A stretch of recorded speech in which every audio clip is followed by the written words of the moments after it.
Hello friends, welcome back to my channel. तो आज मैं डिस्कस करना चाहता हूँ Aditya Birla Sun Life PSU equity fund का। ये जो फंड है ये पीएसयू सेक्टर्स में अपना पैसा डालता है। तो बेसिकली ये थीमेटिक सेक्टरल फंड है जो काफ़ी अच्छा परफॉर्म कर रहा है लगातार पिछले 3-4 साल से। तो ये जो फंड है मतलब आप सभी लोग जानते हैं कि पीएसयू सेक्टर काफी अच्छा कर रहा है। बीट रेल स्टॉक्स और एलआईसी और green energy stocks, EV stocks, सारे सारे अच्छा अच्छा कर रहे हैं। तो इसीलिए इसका इसका इसका जो पोर्टफोलियो है काफी अच्छा है और ये काफी अच्छा रिटर्न्स दे रहा है। तो रिटर्न्स का बात करूं मैं, तो अगर मैं ऑल में जाऊं, अगर इसका स्टार्टिंग का डेट देखूं तो 2 जनवरी 2020 से स्टार्ट हुआ है। तो 4 साल से थोड़ा ही ज्यादा हुआ है अभी तक। तो 35% का रिटर्न दे चुका है 4 साल में, जो कि बहुत ही अच्छा है। 3 साल का बात करूँ तो देख सकते हैं 46% दे चुका है। 1 साल का बात करूँ तो 97%। मतलब सोच रहे हैं आप कितना कितना ज्यादा परसेंटेज के रिटर्न्स दे रहा है ये। 90 एक टाइम में मैं जब ऑब्जर्व कर रहा था इसका 99 प्लस क्रॉस कर गया था। तो अभी तो फिलहाल 1-2 दिन से ये घट घट रहा है काफी, इसीलिए 1.43% का लास्ट लास्ट नाइट घट गया था ये। तो 97.20 है। और 6 महीने का बात करूँ 64%, और 1 महीने का बात करूँ तो 15.27%। काफी अच्छा ये स्टॉक कर रहा है।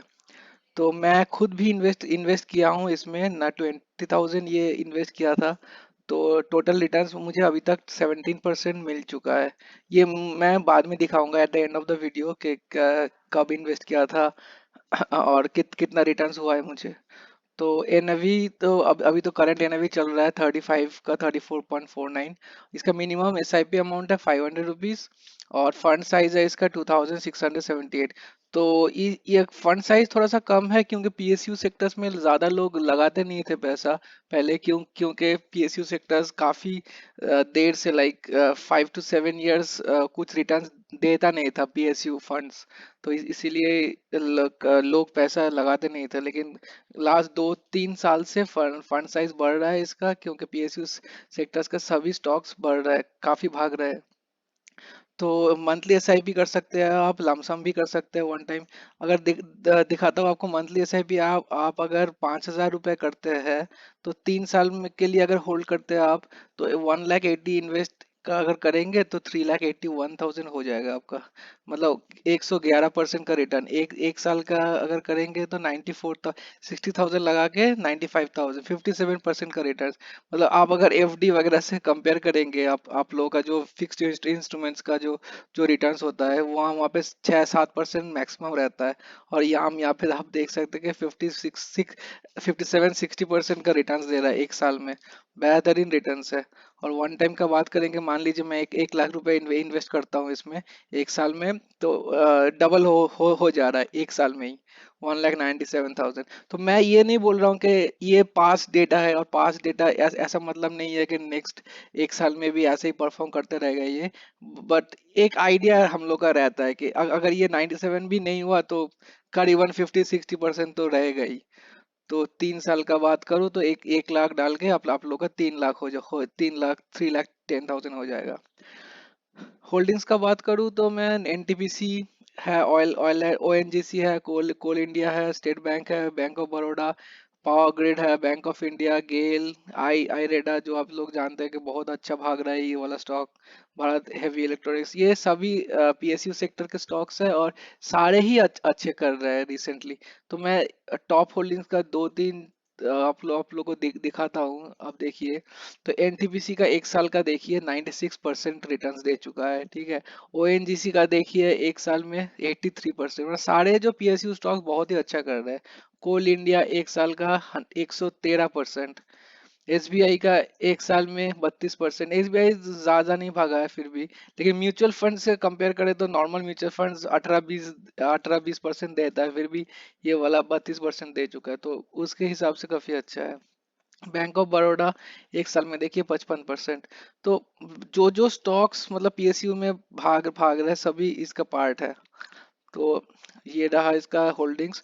और होल्डिंग एनालिसिस को बात करो, इक्विटी में है इसका 94% और कैश में है इसका 6%। और इक्विटी सेक्टर एलोकेशन का बात करूँ तो एनर्जी में है इसका 47, फाइनेंशियल में है 29 और कैपिटल गुड्स में है 10%।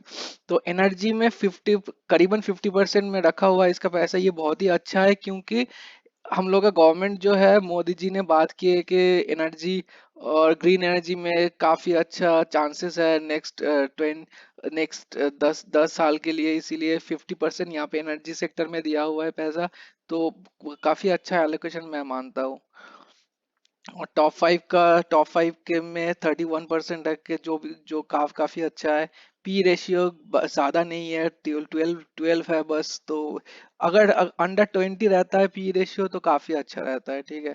अल्फा भी बहुत ही अच्छा है। अल्फा मतलब अगर अगर इसका इंडेक्स 1% बढ़ा तो ये कितना कितना परसेंट बढ़ेगा, तो करीबन थ्री 3 गुना बढ़ता है ये।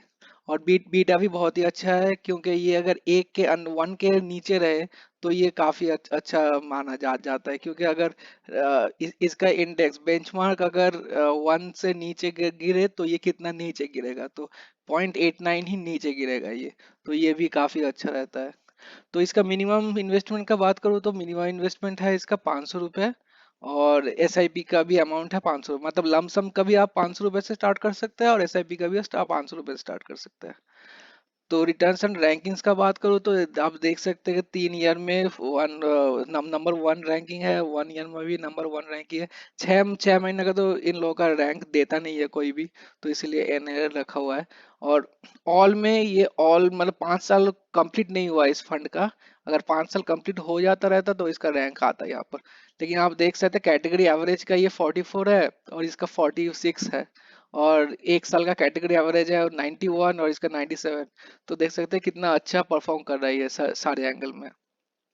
मतलब ये मैं बोल सकता हूँ आप लोगों को, ये one of the this is the best PSU sectoral fund that is there in mutual funds. आप लोग अगर पीएसयू सेक्टर में डालना चाहते हैं पैसा तो आंख बंद करके इस फंड में डाल सकते हैं।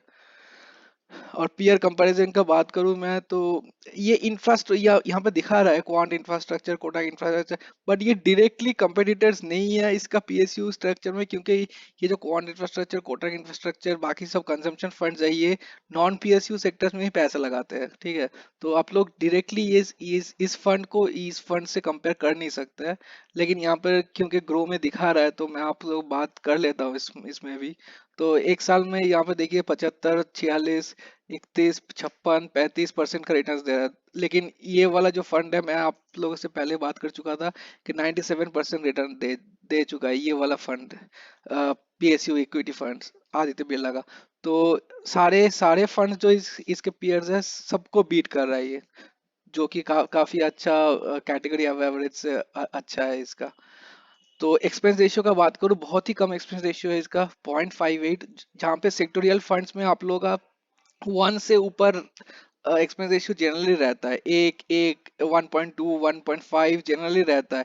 लेकिन ये एक अनोखा फंड है जो बहुत ही कम एक्सपेंस रेशियो में काम करता है, ओनली 0.58। और एग्जिट लोड का बात करूँ तो बस 30 दिन के अंदर इसका एग्जिट लोड 1% कटेगा। तो आप लोग अगर इन्वेस्ट करते हैं मतलब maximum investors I guess one one month से ज्यादा ही रखेंगे पैसा। तो ये तो एप्लीकेबल है ही नहीं किसी एंगल में। तो 1% ये बहुत ही कम है, तो दैट इज फाइन। और स्टैम्प ड्यूटी और एलटीसीजी एसटीसीजी तो एज यूजुअल सेम है हर एक फंड में। और इनका फंड मैनेजमेंट है धावल गला और धावल जोशी। तो ये लोग प्रेजेंट है सितंबर 2022 से और नवंबर 22 से। तो फंड हाउस का ऑब्जेक्टिव का बात करूँ ये अगर, तो this scheme seeks to provide long term capital appreciation by investing in equity and equity trade instruments of public sector undertakings. ये वाला मेन पॉइंट है। They are only concern on PSUs, ठीक है। तो मैं आप लोगों को एक टिप देता हूँ कि पीएसयू सेक्टर लगातार 2 ढाई साल से बहुत ही अच्छा परफॉर्म कर रहा है, बहुत ही अच्छा भाग रहा है, ठीक है। ये जब तक पीएसयू सेक्टर है, मतलब जब तक रैली है इस पीएसयू सेक्टर का, ये वाला फंड बहुत ही अच्छा परफॉर्म करते रहेगा। तो अगर किसी का हॉराइजन कम का है, मान लीजिए आप लोग लगाते हैं पैसा और आप लोग का हॉराइजन मान लीजिए 1 डेढ़ साल तक ही है और यहाँ पे पैसा लगा रहे हैं, तो आप लोग नोट करिएगा, अब जब जब पीएसयू का स्टॉक्स नीचे जा रहा है तो आप लोग यहाँ से एग्जिट कर सकते हैं। लेकिन आप लोग का अगर हॉराइजन है 10 साल, 12 साल, बहुत ही ज्यादा, तो आप लोग बने रहिए इस फंड के साथ, क्योंकि पीएसयू का जो रैली फिर से आएगा तो आप लोग बहुत एक्स्ट्रा कमा सकते हैं इसमें। तो ये था। और इसका जो कंपेयर फंड्स दिखा रहा है यहाँ पर, grow, Aditya Birla, quant infrastructure, तो ऐसे मैं बात के डायरेक्टली बनता नहीं है इसके साथ कंपैरिजन, बट फिर भी आप लोग अगर देखना चाहते हैं तो देख सकते हैं आप लोग। मैं क्विकली आपको रिकैप करके दिखा सकता हूँ। मान लीजिए क्वांट इंफ्रास्ट्रक्चर, मेरे पास बाय द वे दोनों फंड ही है, आदित्य बिरला पीएसयू भी है और क्वांट इंफ्रास्ट्रक्चर फंड भी है। मैं आप लोगों को दिखा दूंगा and end of the video में। तो जैसे आप देख सकते हैं, इसका 75 है, इसका हाँ, क्लोज टू 100% है।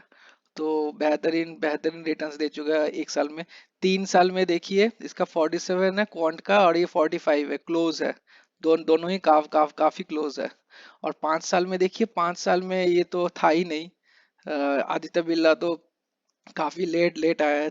3.5 साल ही कंप्लीट, 4 साल कंप्लीट हुआ है इसका। और इंफ्रास्ट्रक्चर का 5 साल कंप्लीट हुआ है।